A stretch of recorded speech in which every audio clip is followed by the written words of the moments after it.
Hello and welcome to Litigation Matters episode 3. This episode we're doing something a bit different. I'm in conversation with Ailie McGowan, an associate in our team, and we're going to chat about her experience of appearing in the virtual Sheriff Court. So welcome Ailie to Litigation Matters. How are you doing? Good, thank you. Good. Yourself? I'm good. Coping with lockdown? I just noticed it does look like we're in the same room because we've got the same problem. We are in separate locations. I wanted, as you know, I've spoken on Litigation Matters the last couple of episodes about the progress being made in terms of reopening the Sheriff Courts, or the court system as a whole here in Scotland, and including the use of virtual court hearings. And I wanted to bring you in for a couple of reasons. Firstly, I know you've got a real interest in legal tech. You've written in the past about the need for a fully digitalised civil court system here in Scotland. But perhaps more pertinently, just last week you appeared in what I think I'm right in saying was only the second ever virtual civil court hearing in the Sheriff Court, is that right? Yeah, I understand that is right. Yeah. So I thought maybe it would be useful just to share your experience of appearing in the virtual court, given that it looks like it might become the new normal, and maybe just start by, what was the nature of the action, the type of hearing, the court and so on. Yeah, it was a civil court action against a guarantor for payment of a sum over £5,000. So that means it was raised as an ordinary cause action. This one was actually in Paisley Sheriff Court, and the hearing itself was a legal debate. This essentially means that the arguments being put forward were limited to legal arguments. So it wasn't like a civil proof. There wasn't evidence to be led or any witnesses or anything like that. Okay. So I know myself, when I'm preparing for a debate, I'm sort of knee deep in papers. I've got my authorities, case law, legislation, in terms of preparing for it. Did your preparation differ from how you would normally prepare for a debate, given that it was going to be virtually? Initial preparations, for example, identifying authorities and things like that were all just the same. The real difference probably came from actually compiling the authorities together. Mm-hmm. So normally, as you'll know, we send off a copy of authorities to the court in hard copy, a copy to the other side, and then we have a hard copy ourselves to take to court on the day. Whereas, because this was a virtual hearing and everything was being done electronically, mm-hmm. It was all electronic bundles. And that meant we had to ensure, or all parties did ensure, that the electronic bundles were linked, which would make it easier to use in the hearing. But apart from that, the initial preparations were certainly all the same. It was more the actual putting together the documents that was different. Okay. And in terms of the technology that the court used, we've all been using, probably every single type of video conferencing app that's going, Zoom, Teams, WebEx, and so on. What was the system that the courts used?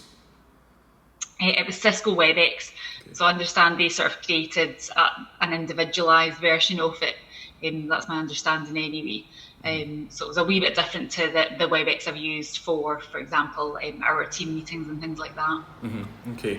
And I'm looking at you on the screen. I've got you on one side, me on the other. I'm trying to picture how the debate looked. Who did you see? How did it? Maybe tell us about how it looked on screen. Yeah, well, there was the sheriff was actually in the courtroom himself, and he had the clerk in the courtroom as well, but she wasn't visible on the screen. It was just the sheriff, and then there was also an advocate on the other side and his instructing solicitor. So all three, the sheriff, the advocate and the solicitor were all on my screen. What was probably different to our own WebEx and something like this Zoom is you couldn't see yourself on the screen. Mm-hmm. Now, I'm not sure what the reason for that was, and the sheriff did point that out at the start of the hearing, but that was the main difference to any other platform that I've used. Okay. And I'm just thinking of, again, just comparing it with sort of practical, if you were having a debate in a court, that you might bring along a trainee, for example, or, you might have a client that wants to come along and watch the debate. Did that happen, or was there any way to make that happen if that had been needed? Yeah, it didn't actually happen in this case, but the clerk did actually contact us at the start of the hearing, or sorry, prior to the hearing, and asked us how many links that we'd need for the hearing. That was not only for people to participate, but there was also this ability to have a viewing link. So, for example, for a trainee, they could have just had a viewing only permission and they wouldn't have been seen on the screen. They also had the ability to do this by telephone, so you could hear the hearing only. I suppose that would be useful if someone, for example, didn't have access to a computer, but no one actually used those viewing permissions in this case. Okay.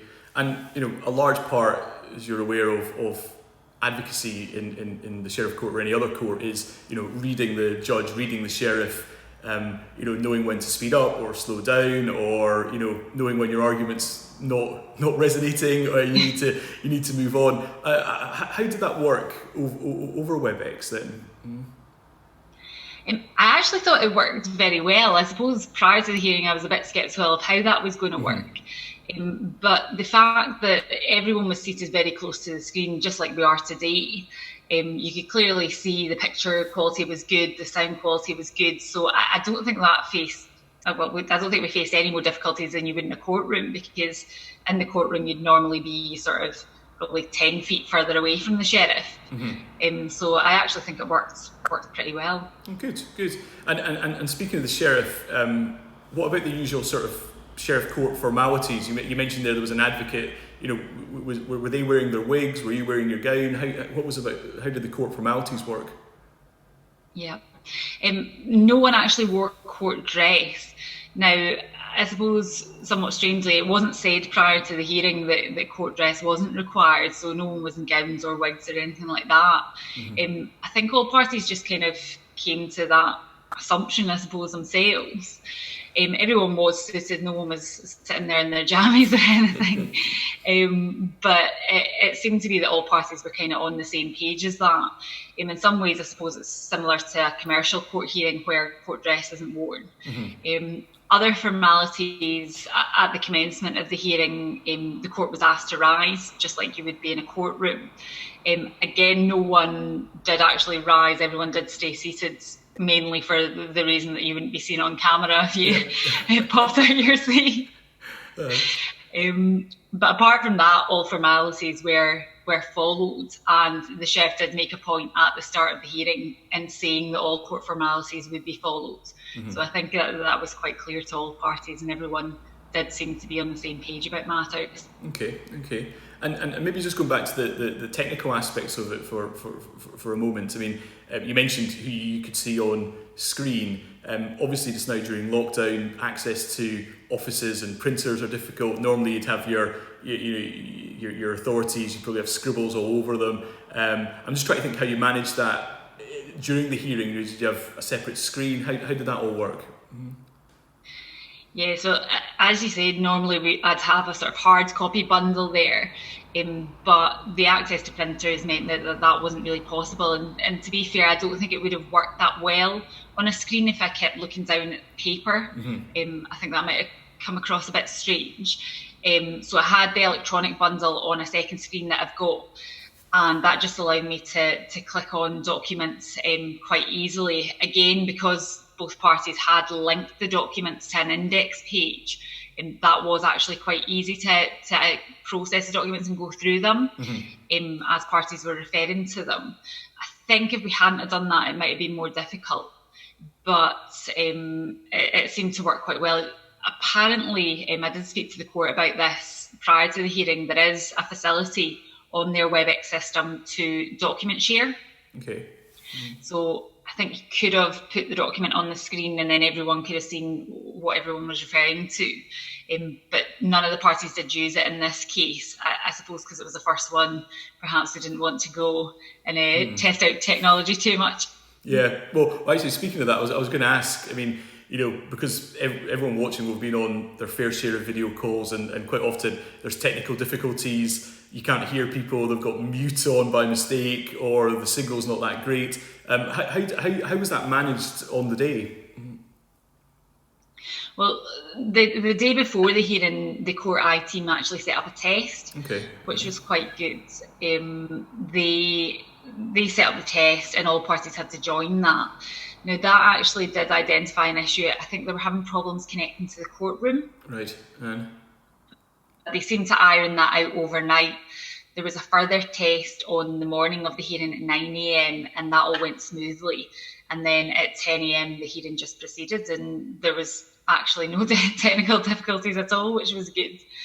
The sheriff did at the start of the hearing say, because I think maybe he thought there might be technical difficulties as well, he did say, if anyone has any issues, raise your hand if you can, and we'll obviously try and facilitate that.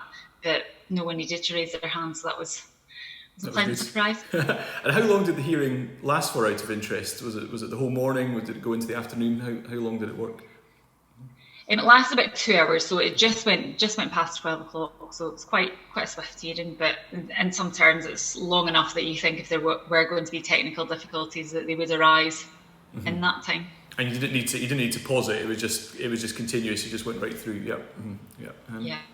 Okay.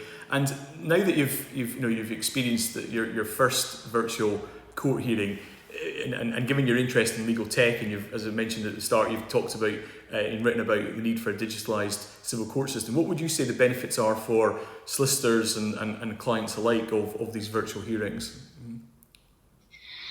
I'd say that the biggest benefit was the actual efficiency of the hearing. As you'll know as well, sometimes this was a legal debate, often there'd be other cases set down for the same day. If this was running in the actual courtroom, and this one was in Paisley, so it would involve travelling through from Edinburgh to Paisley to the court, often waiting around for the hearing to be called.